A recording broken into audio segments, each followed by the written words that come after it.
Good morning po. Ito po ang impormasyon namin for Hess dito po sa CB Dinaga.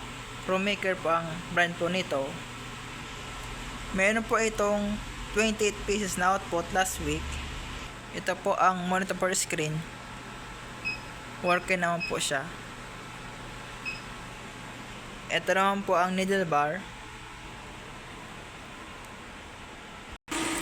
Maayos po at malinis po magtahi. Ito naman po ang bobbin rewinder po. Ito po ang aming tiplon, ABR, mga tools. Ito na ang aming fabric sample po. Ito na po ang aming unused thread at in-used thread po. Ito ang aming embroidery inventory report as of February 14. Ito naman po ang daily maintenance checklist. At ito naman ang aming production log. Yan lang po at maraming salamat po.